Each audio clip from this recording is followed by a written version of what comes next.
Hello and welcome once again to Oakham Baptist Church and our service this weekend. If you're a visitor, you're particularly welcome and thank you for joining us. We thought it was a good time to bring you another update from the leadership team on how everything is going in lockdown and a little bit about how the next few weeks and maybe months are likely to look. Obviously, the effects of COVID-19 are going to be felt for some time to come. As a church, we need to be very mindful of our responsibilities practically to our community and to one another. And Tim was going to talk a bit more about that shortly. And yet, against the backdrop of some of these obvious challenges, we believe we're at a really key time for Oakham Baptist Church. Val's going to explain more about the process, but we have begun conversations with candidates to be our next minister, which is such an exciting process to be a part of.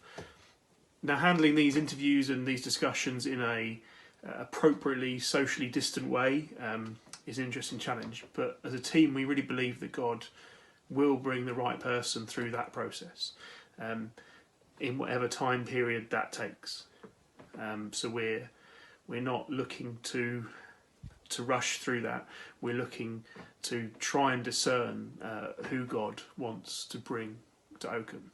So please do pray for us during that and pray particularly for wisdom and discernment as we have those conversations.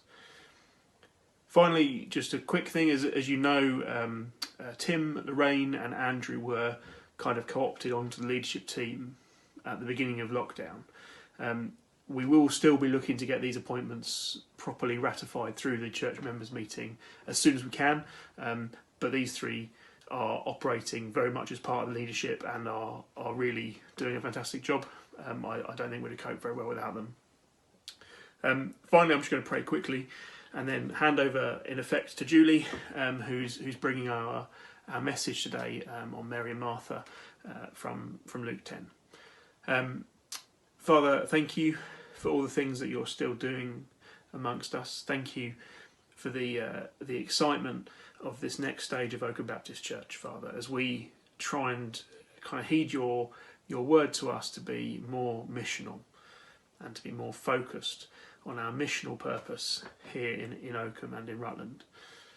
Father, as we are having conversations with prospective new ministers, I ask for your kind of your guiding hand through that process for us. For all of the trustees involved in that, I ask for an extra kind of outpouring of wisdom and discernment and understanding, Father, of what it is you're asking us to do in Oakham and who it is you're calling into that key role for us. Father, I pray you'd continue to bless us as you have been, individually and as a church. And I pray, Father, that we would learn more of you in this time. Amen. Hello. I'm going to be speaking from Luke's Gospel, chapter 10, verses 38 to 42. I'm going to read first from the Passion Translation.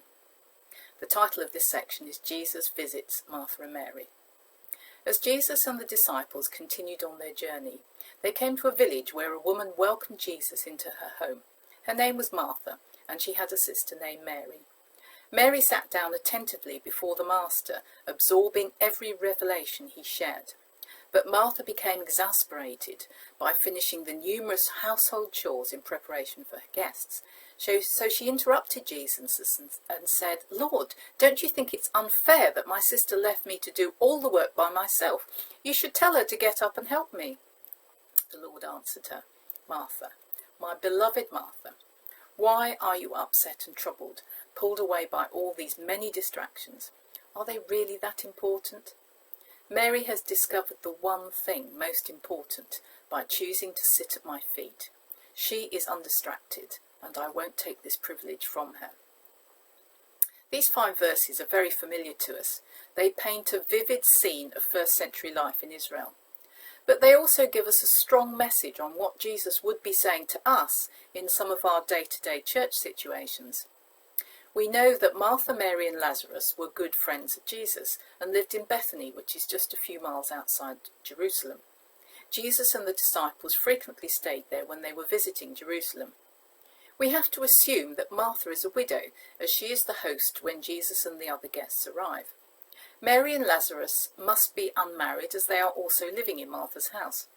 As we've seen before, Luke often includes well-drawn illustrations concerning women in his Gospel, which tell us a good deal about how Jesus dealt with people who were normally marginalised and disregarded by Jewish society. Jesus arrives, as he must have done on a number of occasions, with his disciples and possibly a number of other guests as well, as it seems that he's sitting teaching rather than arriving specifically for a meal. Martha, the host, is very busy making arrangements for her guests. Luke doesn't tell us she was preparing a meal, but that she was serving, or more likely instructing her servants in making the guests welcome, and preparing refreshments for them and possibly a meal. However, very much against the custom of the day, Mary is sitting listening to Jesus teaching in the manner of a disciple. To sit at someone's feet is to come under their teaching and instruction, and she was completely absorbed in this occupation and not taking any notice at all of what Martha is doing. It would be very unusual for a woman to sit and listen to a rabbi's teaching, and completely unheard of for a woman to be a rabbi's disciple, although we know that a number of women normally travelled with Jesus. So we can picture the scene. Martha feels she has a great deal to do to prepare for a large number of guests, and particularly an honoured and much loved guest such as Jesus. We don't know for certain, but we guess from what Martha says that she was fully expecting Mary to be helping her. And indeed, in what she says to Jesus, it's obvious that she thinks Jesus would expect Mary to be helping her too. These two sisters have very different personalities. Martha, presumably the older sister, is someone who's used to being in charge and used to giving orders. She's bold and confident, interrupting Jesus quite rudely when she doesn't get her way. However, we naturally sympathise with Martha. She has a lot to do, and it's only fair that Mary should help instead of just sitting there doing nothing, in Martha's eyes. Martha is impatient and has a tendency to be easily irritated and speak hastily. Mary, on the other hand, is very quiet. We don't hear her speak at all. She is passionately devoted to Jesus and very determined to hear his teaching, even though she must be aware that Martha isn't going to be pleased. Just from this snapshot, you would assume that Mary is an introvert and Martha an extrovert. Mary likes to spend time with Jesus, learning about God and deepening her faith. Mary is energised by quiet devotion, and Martha is a practical person, enjoying the buzz of activity and happier doing rather than sitting. So after a time, Martha bursts into Jesus' teaching session and rather rudely says, "Don't you care that Mary isn't helping me?" She's so wound up and so frustrated, she accuses Jesus first of all of being oblivious to her distress. She thinks that Jesus should take her side and instruct Mary to help her. She believes that it's Mary's duty to help her. She has no comprehension of why Mary is sitting with Jesus. From what Jesus says, it suggests that she could have taken part in the teaching session as well, but she was distracted and pulled away by the practical tasks needed for the hospitality for the guests. Jesus responds to Martha calmly and affectionately, but unexpectedly for Martha, he doesn't support her view and tell Mary to help her sister. He sympathises with her distress, but says there is no need for her to be so upset. The things she is stressing about aren't all that important, and indeed, what Mary has chosen to do was the better choice. Martha is distracted from the most important thing, that is, to spend time with Jesus, and Mary has not been distracted. So what would Martha's reaction been at that point? Would she have smiled and sat down with Mary to listen to Jesus? Or would she have turned on her heel and stomped off back to the kitchen? We don't know. Luke doesn't tell us. There's always been an assumption that Jesus is criticising Martha for being busy and being task-focused, but that's too simple a view. Jesus was pointing out that Martha was getting upset about things, not that the things she was doing didn't matter. Her irritation with Mary, and also with Jesus as it happens, were the problem, and not the fact that she had been looking after the guests. Martha allows her focus on the task at hand to blind her to the broader purpose of welcoming and being hospitable to her guests, as she starts feeling sorry for herself that she has to do it everything herself while Mary is sitting with Jesus. Does any of this resonate with you as regards some of the things we do as part of our local church? Does getting the job done sometimes feel more important than why you're doing the job in the first place, or who you're doing it for? Okay, so this needs to be a short talk, so just a few points to wrap it up. Jesus loves both of them. Jesus is commending Mary's action in wanting to sit and listen to his teaching, and he warns Martha that her frustration with Mary, that attitude of impatience, isn't helpful. But he loves both of them equally. You may identify with one or other of these sisters, or perhaps you sometimes have Mary days of quiet contemplation and sometimes caught up in Martha's busyness. But don't feel condemned. We need both types of people. You should be content to be authentically yourself. But how do we avoid being distracted by our to-do list, being annoyed because someone has asked us to do something that wasn't part of our plan for the day, letting our frustration overflow into sharp words? For myself, I think I have to accept that I'm going to do all of these things from time to time. But by listening to the leading of the Holy Spirit, pausing before acting hastily, and drawing on God's infinite grace, when faced with the situations I know I'm going to find irritating, I can maybe get by from day to day. I like the prayer of Saint Ignatius of Loyola. Let's pray. Teach us, good Lord, to serve you as you deserve, to give and not to count the cost, to fight and not to heed the wounds, to toil and not to seek for rest, to labour and not to ask for any reward save that of knowing that we do your will. Amen. Thank you.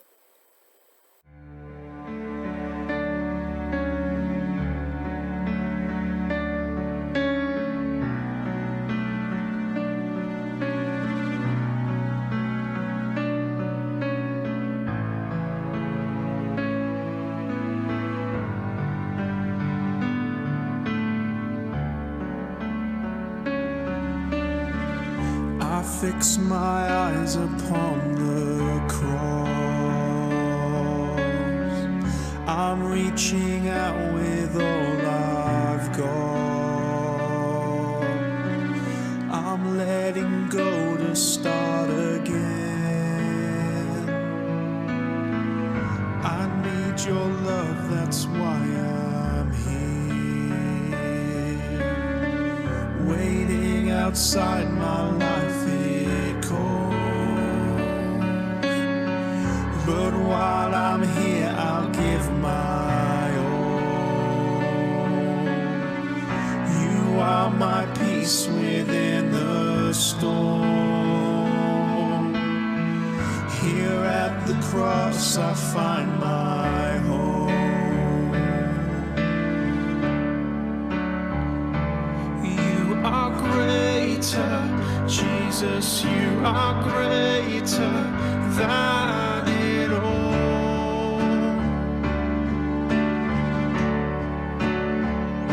You are greater, Jesus, you are greater than it all, than it all. Grace and mercy found me, oh, the blood of Jesus is greater.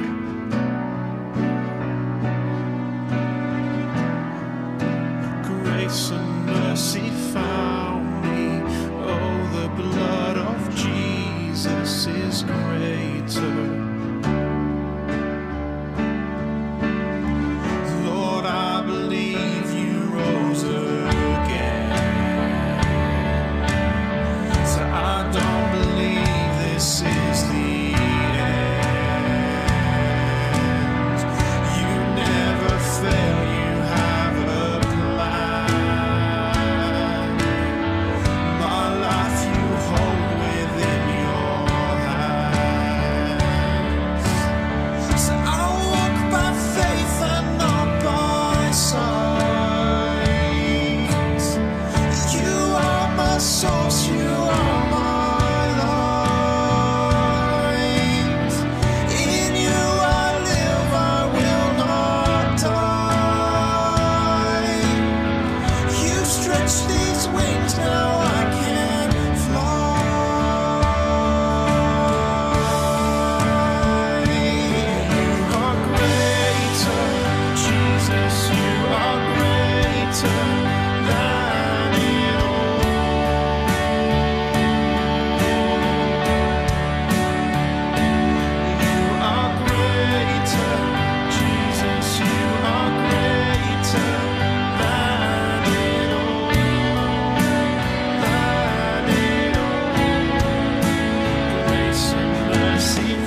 Hi there, Tim here.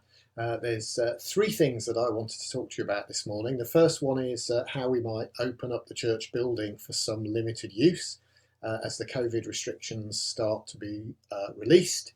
Second one is our plans to upgrade the AV system in church. And the third one is just talking a little bit about COVID-19 in a wider sense, and is it a reset for the way that we do church? So taking those in turn.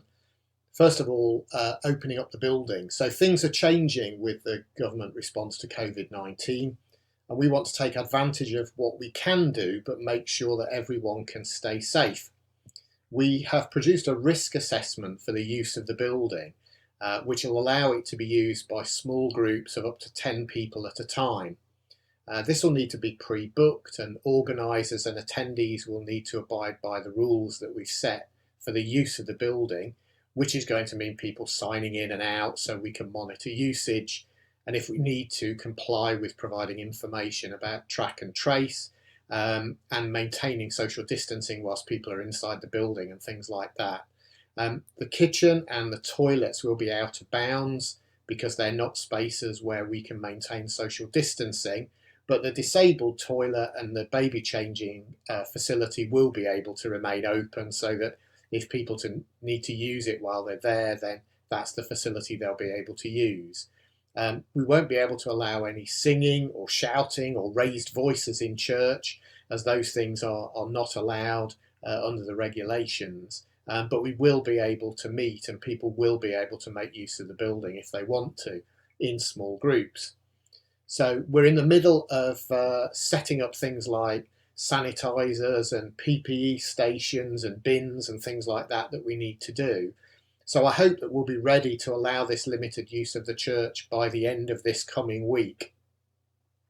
The risk assessment will be on the website soon so that everyone can have a look at it, and all key holders will need to confirm they've read it and that they're going to comply with it. We've set it up so that people organising those small groups will have the responsibility to make sure that all of their attendees comply with the risk assessment and know what they need to do. We're not opening the church for services or private prayer at the moment because we need a lot more resources and people to manage that. And the fact that the church is opening doesn't mean that people who should be shielding or isolating should feel that they can come to church for a small meeting. They should continue to follow the government guidance where it applies to them. So if you want to make use of the church, then Julie or myself will be the people to speak to about that. And to keep everyone safe, I'm afraid we'll need to make sure that everybody follows the guidelines that we've set out in the risk assessment. We know that some people have been popping in and out of church, and that was probably fine as so few people were there, but we'll all need to follow the rules now as more people could be using the church. In terms of AV, we're planning to upgrade the sound system at church to a digital desk, which will allow us to both record and stream material better. Although we can't allow singing inside the church at the moment, we hope that we can move towards this in the future, and we'll be able to record small groups, meetings and teaching in church more effectively if we can improve the kit. The plan is to upgrade the sound system first, and then maybe add some cameras later to allow us to get a better and more flexible way to record the things that are happening in church, so we can stream them or let people see the videos that we've got. Final topic from me is COVID-19, a reset for the church. Well, it's a slightly scary thing in some ways, and we have to accept that restrictions might be with us for some time to come. So it probably does mean a longer term change in the way that we do things. We expect to have to improve our communications through digital channels and social media, and we want to upgrade our website so that it's more focused on being a hub, connecting our church family into everything to do with church and helping us stay connected. We may have used the website more of a shop window so far, like lots of churches and businesses have, but it probably needs to work harder for us now and fulfill a wider range of functions. So Ebby and I have already had a conversation about what we can do to achieve a shift in this, and I'll be talking to other trustees and other people involved in that shortly, and we'll try and develop a website that does more for us and is maybe more efficient. We should be able to use our building again in a limited way, as you know, but we may not be back to open and public services for some time. So we probably need a couple of things from you in that respect. First of all, we need a bit of feedback on what's working and what isn't.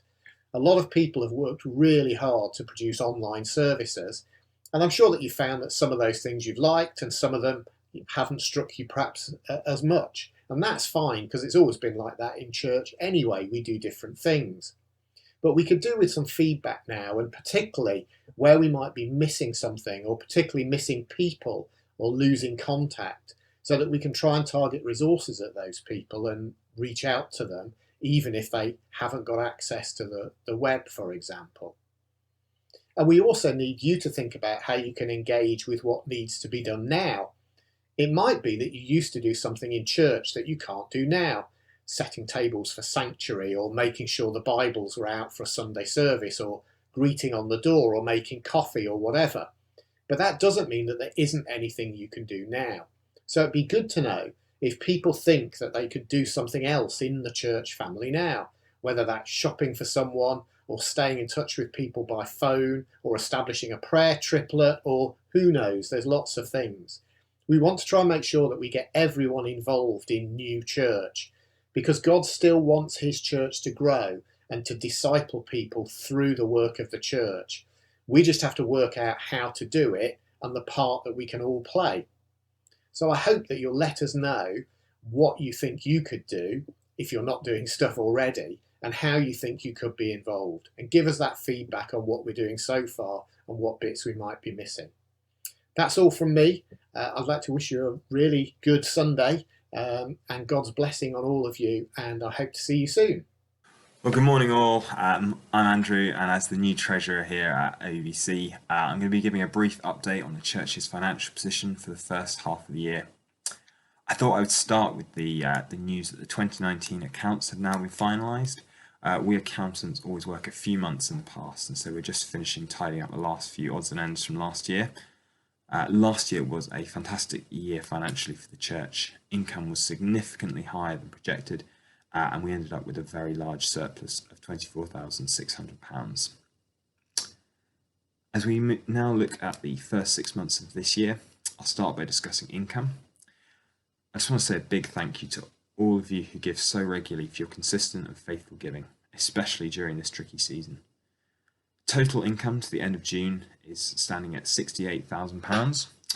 That's made up of £46,500 of gift aid income, £10,000 of non-gift aid income, and £11,500 of gift aid claim.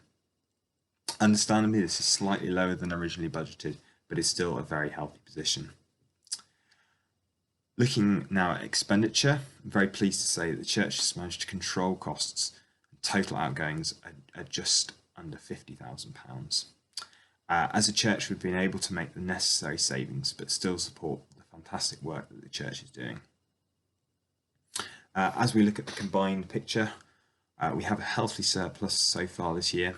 As we begin to envision what the remainder of 2022 will look like, there may be some one-off costs as we look to upgrade our technological capabilities and prepare for what post-lockdown church will look like. Let's continue to pray for God's blessing upon us as a church and for the ways we can effectively steward our resources. I wanted to briefly touch upon the church's tithe as well. Your giving has enabled us to continue to give into important ministries into the UK and the world. I'd like to end by sharing this video from the Baptist Missionary Society's World Mission Fund, which we give into, about the global impact that the coronavirus pandemic is having and the work that their people around the world are doing to combat it. Your giving is going in to help their work, so please watch this. A global pandemic is gripping the world, and the news we see isn't telling the whole story. Thankfully, right now, in some of the most marginalized and fragile places that BMS World Mission works, COVID-19 appears to be contained, and we pray that that will last. But even now, nationwide lockdowns are having a devastating effect. The impact of the lockdown has been pretty severe, particularly for the economy. Most people here live hand to mouth, day by day. The money that they earn from their business activities is what they spend on feeding their family. So shutting down the economy basically overnight has put many people at risk of hunger and starvation. If coronavirus spreads further, and there are far more cases than there are right now, that has got the potential to be absolutely catastrophic to this country. I'm not sure if there are any ventilators in the country. If there are very few. And so the ability for the hospitals here to care for the sickest patients is going to be severely limited. So that is a concern as the numbers start slowly increasing. We are praying for a miracle of protection for this land and these beautiful people, as the country is not in any way able to cope with the pandemic. If or when the virus takes hold here and spreads, the hospitals will be overrun and there are few facilities to isolate and support the chronically sick. What has been lovely has been how the community here has come together to support each other. And you are part of that, as always, supporting us from afar with your prayers and the financial support that you give to BMS. As always, in any crisis situation, we're just so proud of what BMS is doing. It is taking a really key role in the Christian global response, not just BMS, but as part of a wider push. So one of the things that they are doing is helping to provide the PPE that people need, providing food, providing mental health support, really seeing on the bigger scale where things are needed, and not just reactionary, but in anticipation of knowing that the virus affects different countries in different ways. And so if you would love to be part of that response, then BMS has a special fund. A global pandemic requires a global response. You can make a difference. Please pray, please give, and please visit bmsworldmission.org/coronavirus to help now.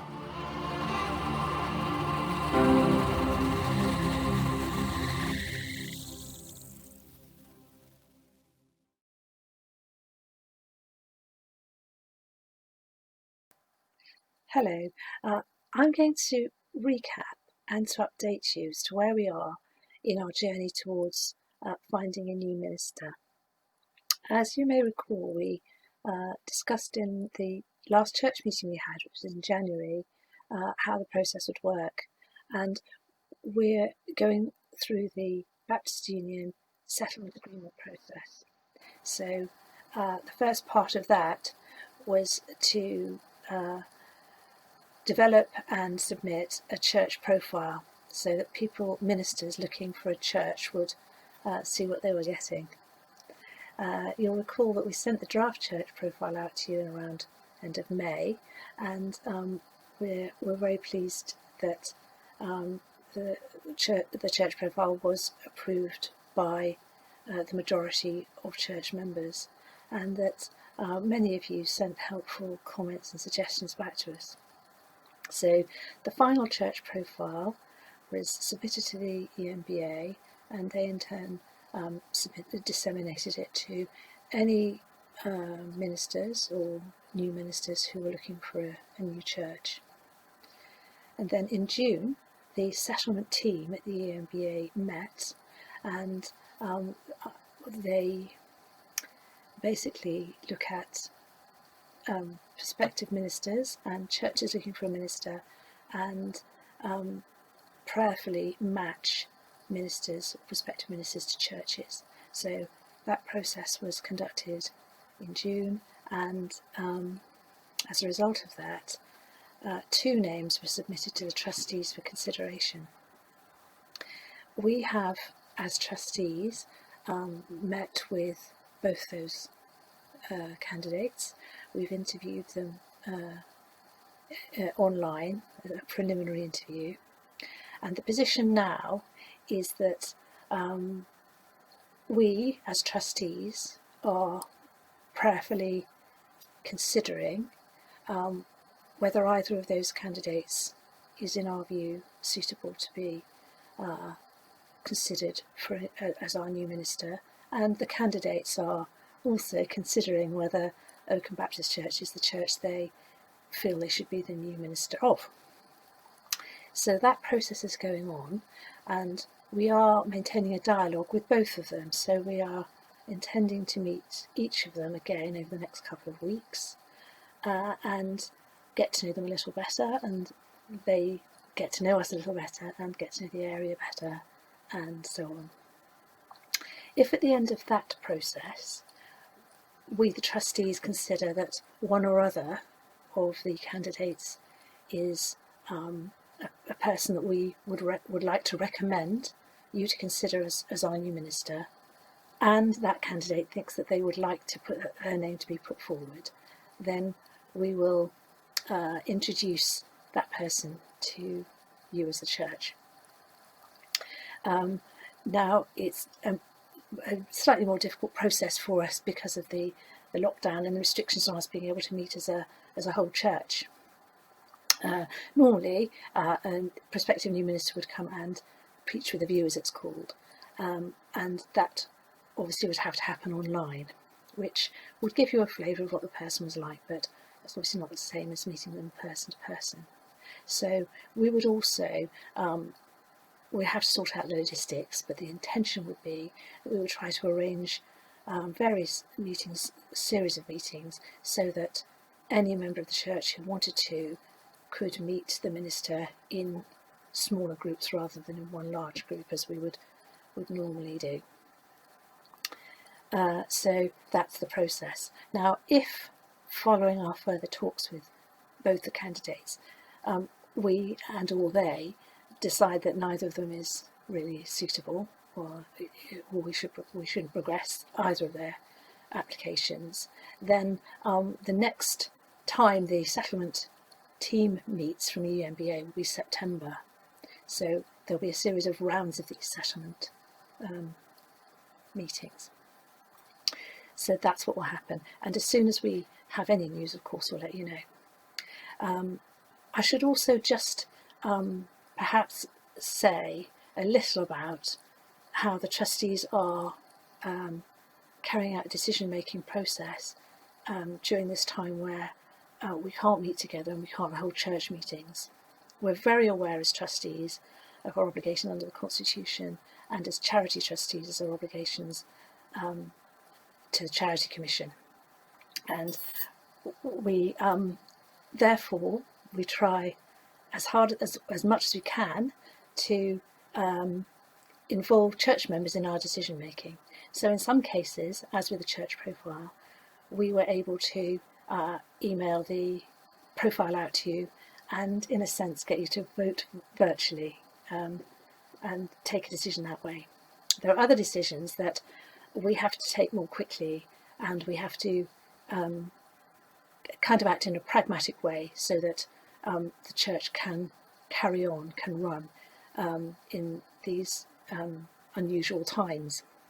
So, for instance, we have adopted 3 new members of the trustee team, and normally they would be elected by a vote of the church members, and we weren't able to do that because there was no church meeting in April when that would have happened. So we have taken a decision, and it's a decision that will have to be ratified retrospectively, and there are some decisions of that sort. There are other decisions, there are other things we have to do, such as approving our annual accounts and annual report, which we may be able to extend the time for, because the Charity Commission is aware generally that it's difficult to abide by constitutional regulations when we can't meet. So I just wanted to really be assured that just because we can't meet and we can't make decisions in the usual way, it doesn't mean that we're not keeping you informed and taking your views into account wherever we can. And we very carefully minute any decisions we take, and are very happy to speak to any of you by phone or email if you have any queries. It would be Julie and me for any sort of governance-y type matters, I suppose. So thank you for listening. Bye.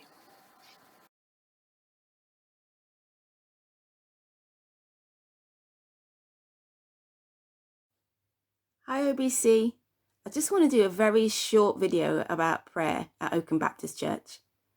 And I want to start the first part with 2 questions. How's your prayer life and how can we help? You may have seen on the screen just before this video began a quote, and I just want to read it out in full to you. It says this: "When Christ ascended into heaven, all he left behind was a prayer meeting. The early church didn't have a prayer meeting. The early church was the prayer meeting. In fact, in the early church, every Christian was a prayer meeting Christian." If we're in Christ, we know that prayer is essential in our personal lives, and prayer is essential in our church lives too. So, how's your prayer life? And how can we help you? In order to answer those 2 questions, what we'd like to do is send a prayer survey to every member of OBC. Now, I know some of you will already be groaning because you hate surveys, but please be reassured, this survey is super quick, it's super easy to fill in, and it's anonymous. So you can be as open and as honest as you like. And please be as open and honest as you can, because we want to know, how are you doing? And we want to know, how can we help? So maybe you want prayer meetings on a different day. Maybe you want prayer meetings at a different time. What about more sermons on prayer? What about a prayer course? Let us know what we can do to be a church that fulfills the scripture of praying at all times. Secondly, I want to talk about prayer walking.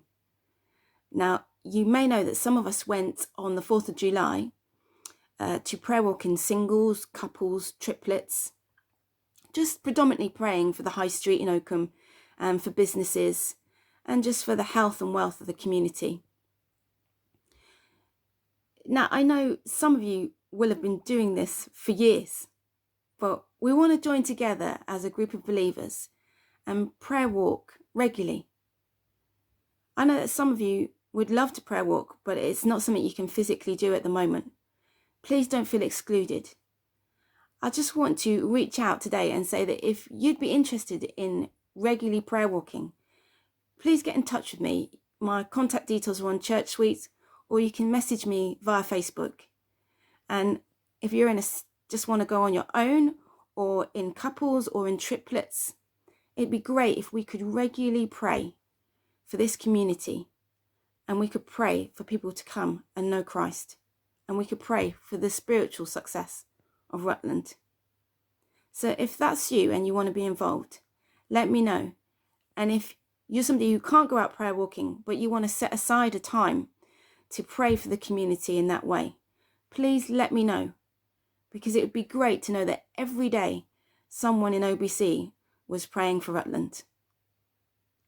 God bless.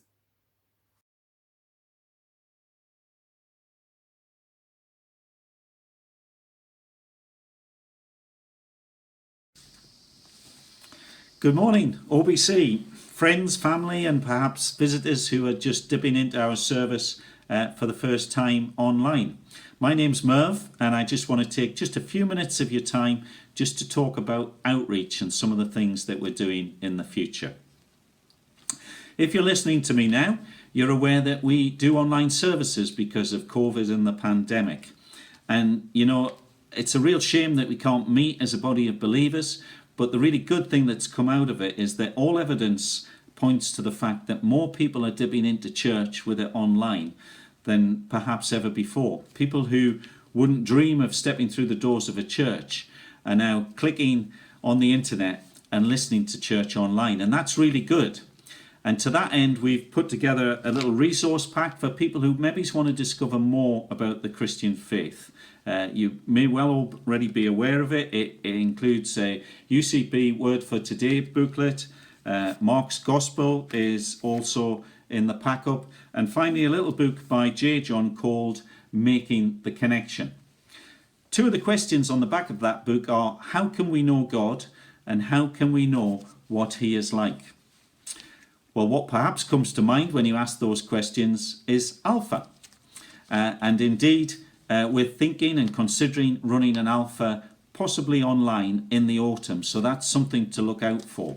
But if you're interested in Alpha or even in receiving one of these pack-ups, then please email me at respond@oakenbaptist.org.uk and we'll get back to you just as soon as we can with a pack-up and some more information.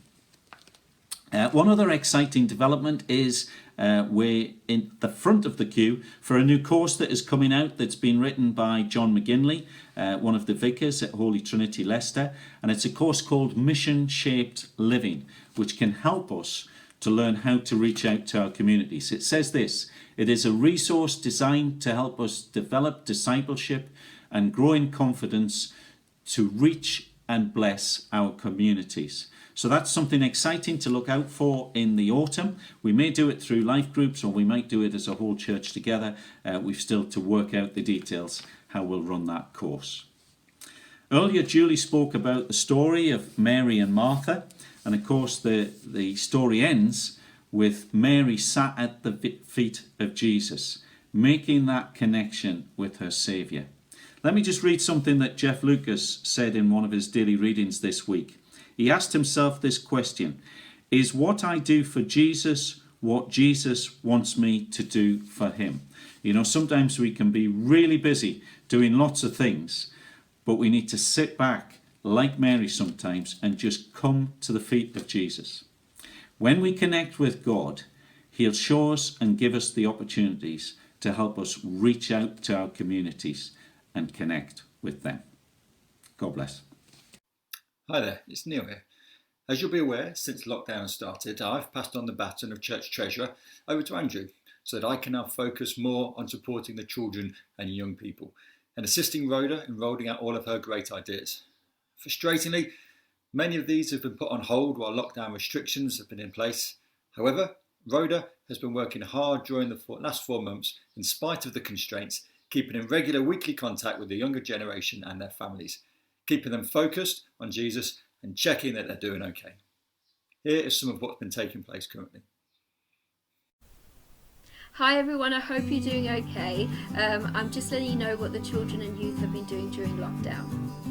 On Sundays we have our Zoom meetings.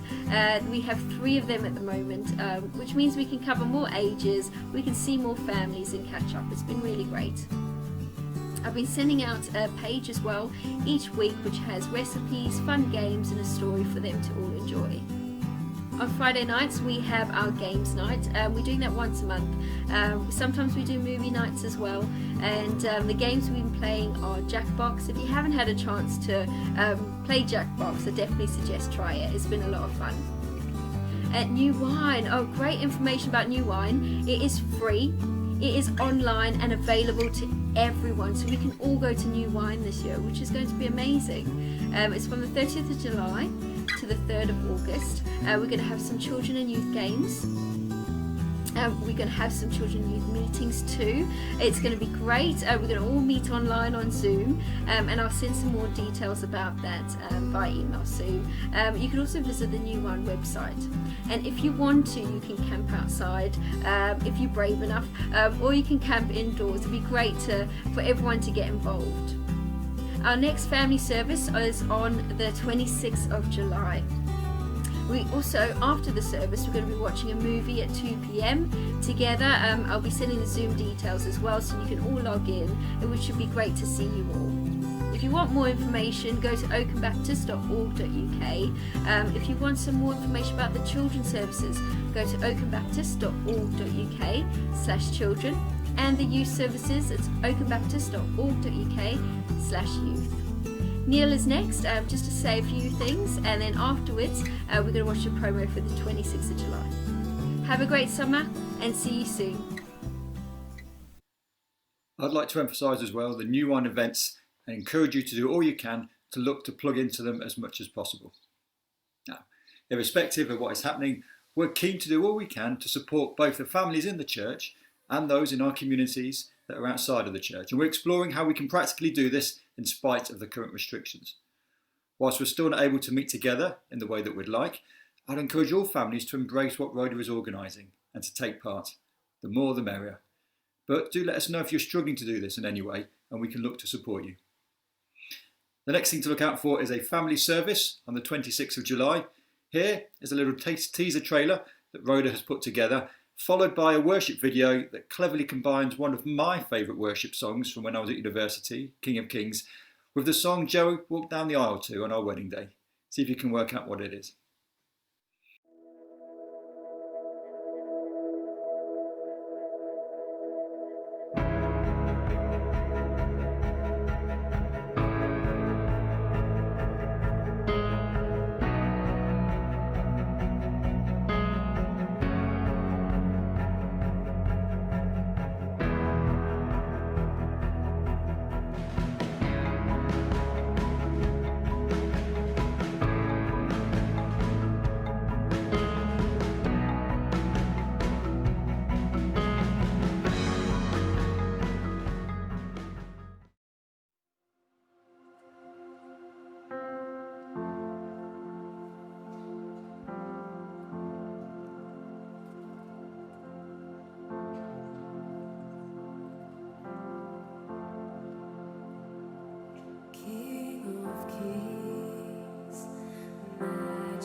Royal arms,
As a leadership team, we really hope you've enjoyed your time with us this morning. And if you'd like to find out more about the Christian faith or simply reconnect with church, then we'd love to help you do this. Please email respond@oakenbaptist.org.uk and someone from the team will be delighted to get in touch. Now, in closing, I'm just going to read a blessing from Ephesians 3, verses 16 through to 20. Paul writes, "I pray that out of his glorious riches he may strengthen you with power through his Spirit in your inner being, so that Christ may dwell in your hearts through faith. And I pray that you, being rooted and established in love, may have power, together with all the Lord's holy people, to grasp how wide and long and high and deep is the love of Christ, and to know this love that surpasses knowledge, that you may be filled to the measure of all the fullness of God. Now, to him who is able to do immeasurably more than all we ask or imagine, according to his power that is at work within us. Amen." Have a great week.